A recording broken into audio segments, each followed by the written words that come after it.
Para saudara dan saudari, bacaan Injil hari ini, Kamis 9 Juli 2020 diambil dari Injil Matius pasal 10 ayat 7 sampai 15. Yesus bersabda kepada ke-12 muridnya, "Pergilah dan beritakanlah, kerajaan surga sudah dekat. Sembuhkanlah orang sakit, bangkitkanlah orang mati, tahirkanlah orang kusta, usirlah setan-setan. Kamu telah memperolehnya dengan cuma-cuma, karena itu berikanlah pula dengan cuma-cuma. Janganlah kamu membawa emas atau perak atau tembaga dalam ikat pinggangmu. Janganlah kamu membawa bekal dalam perjalanan.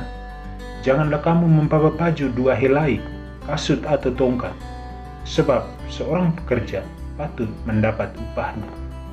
Apabila kamu masuk ke kota atau desa, carilah di situ seorang yang layak dan tinggallah padanya sampai kamu berangkat. Apabila kamu masuk ke rumah orang, berilah salam kepada mereka. Jika mereka layak menerimanya, salammu itu turun ke atasnya. Jika tidak, salammu itu kembali kepadamu. Dan apabila seorang tidak menerima kamu dan tidak mendengar perkataanmu, keluarlah dan tinggalkanlah rumah atau kota itu, dan kebaskanlah debunya dari kakimu. Aku berkata kepadamu, sesungguhnya pada hari penghakiman tanah Sodom dan Gomora akan lebih ringan tanggungannya daripada kota itu." Demikianlah Injil Tuhan.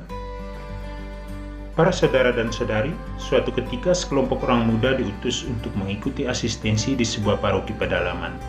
Masing-masing mereka dipercayakan untuk menangani satu-satu stasi dan diberi tanggung jawab sepenuhnya dalam melayani umat, seperti memimpin ibadat, dua-dua yang lain, dan juga kegiatan rohani lainnya di stasi tersebut selama sekitar seminggu. Mereka diutus dengan tidak membawa apa-apa. Mereka hidup berbaur bersama dengan umat. Setelah mereka pulang, mereka men-sharekan pengalaman suka duka pelayanan mereka selama di stasi. Ternyata mereka dipercayakan dalam banyak hal. Pelayanan itu ternyata membutuhkan pengorbanan diri sepenuhnya. Bahkan mereka bagaikan seorang pastor paroki yang selalu menjalankan tugas pelayanannya dengan sepenuh hati pula. Tidak terbayangkan dengan situasi umat saat itu, ternyata masih banyak umat yang membutuhkan pelayanan yang total. Dan mereka sadari akan hal itu, bahwa itulah tugas mereka di masa mendatang ketika mereka harus diutus ke tengah-tengah umat. Para saudara dan saudari, dalam bacaan pertama hari ini Allah menunjukkan diri kepada bangsa Israel bahwa Dia adalah Allah. Dia adalah Allah yang mengasihi umatnya. Dia adalah Allah yang menyembuhkan umatnya. Dia adalah Allah yang berbelas kasih. Dia adalah Kudus yang datang ke tengah-tengah mereka, bukan untuk menghanguskan dan membinasakan mereka. Para saudara dan saudari, Allah ternyata tidak membuat umatnya binasa, tetapi Ia hadir untuk menyelamatkan umatnya. Bahkan sampai saat ini, Yesus justru hadir dengan mengutus para muridnya untuk pergi menyelamatkan dunia, mewartakan kerajaan surga atau kerajaan Allah, agar Allah meraja dalam kehidupan manusia.